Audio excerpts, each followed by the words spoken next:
August 23rd, the year of our Lord 2014. The morning sky is blanketed with an ominous layer of iron-gray clouds.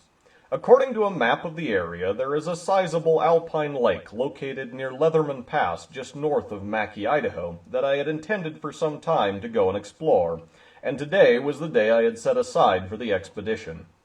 Undeterred by the clouds or a drizzling rain that began to fall shortly after I hit the road, I took the highway west and north through Mackay and turned off onto a jeep trail that runs up Sawmill Gulch below Leatherman Pass.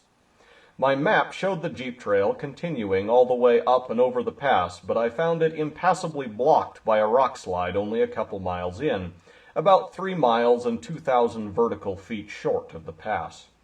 Thus, parking my truck as close as I could to the end of the trail, I packed a basic survival kit, donned a rain slicker, and set off on foot.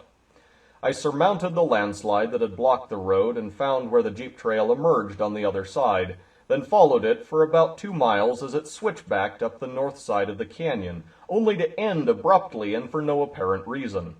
After trying in vain to find the road again, I finally concluded it had never gone all the way to the top of the pass, and backtracked a ways until I could make my way up the canyon. There was a ghost of a foot trail in the bottom of the canyon that disappeared and reappeared at random as I made my way up the bottom of Sawmill Gulch toward the pass.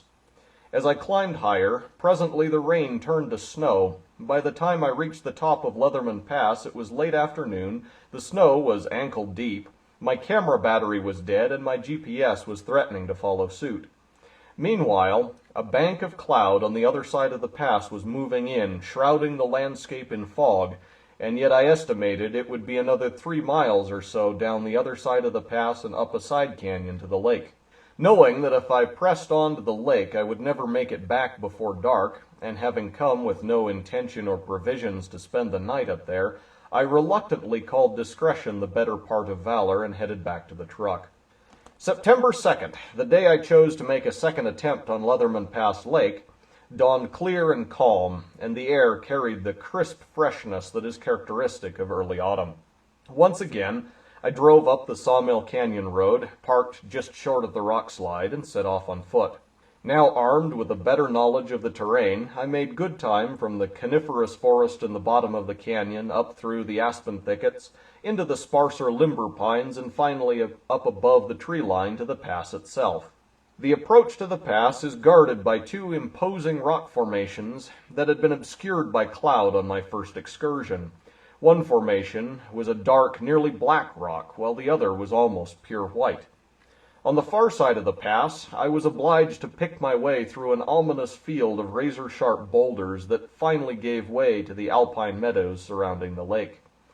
The lake itself was deep and clear, with running water at both the inlet and the outlet, and a broken handle from an old spinning reel testified that sometime in the last century someone else had at least tried to fish it.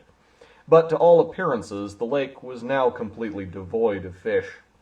Thus, after filling my canteen from the inlet of the lake, I returned the way I had come.